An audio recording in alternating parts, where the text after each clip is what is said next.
आज हम भारत के स्वतंत्रता संग्राम के एक ऐसे निर्णायक दौर की गहराई में उतर रहे हैं जिसने ब्रिटिश राज की नींव हिला दी थी।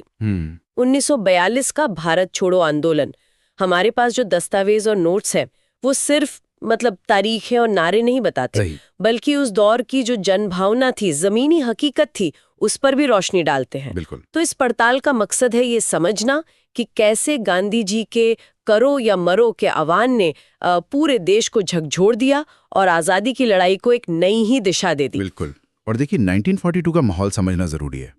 दूसरा विश्व युद्ध वो चल रहा था। हाँ। और जैसा हमारी सामग्री इशारा करती है, वो क्रिप्स मिशन जैसी जो बातचीतें थी वो नाकाम हो चुकी थी। अच्छा। तो अंग्रेजों पर भारत छोड़ने का दबाव बनाने का शायद यही सही वक्त माना गया।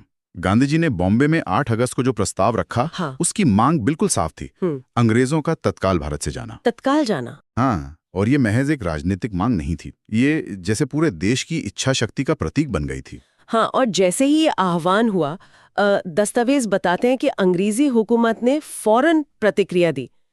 गांधी जी समेत कांग्रेस के तमाम बड़े नेता 9 अगस्त की सुबह ही गिरफ्तार कर लिए गए। जी बिल्कुल, सुबह होते ही। यहाँ ये बात दिलचस्प है कि नेतृत्व के जेल जाने के बावजूद आंदोलन रुका नहीं रुका, बल्कि जैसा इन नोटों में जिक्र है, ये एक नए, शायद अनपेक्षित रूप में फैल गया।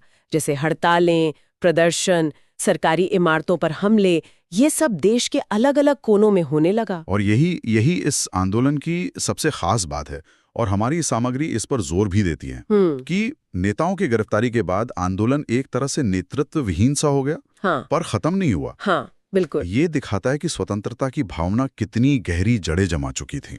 लोग वो खुद ही नेता बन गए। अच्छा। आम लोग। हाँ, छात्र, किसान, महिलाएं, सबने अपने अपने तरीके से इसमें हिस्सा लिया। सामग्री से ये बात उभरती है कि ये एक विकेंद्रीकृत प्रतिरोध, एक डिसेंट्रलाइज्ड रेजिस्टेंस बन गया, जिसे कुचलना अंग्रेजों के लिए कहीं ज्यादा मुश्किल साबित हुआ। ये एक तरह का स्वतः स्फूर्त जनउभार था। और वो नारा करो या मरो, ये सिर्फ शब्द नहीं थे, है ना? इन नोटों को पढ़कर ऐसा महसूस होता है कि उस वक्त की भावना थी कि अब या तो आजादी हासिल करनी है या इस कोशिश में मिट जाना है। बिल्कुल, कोई बीच का रास्ता नहीं। हाँ, कोई बीच का रास्ता नहीं।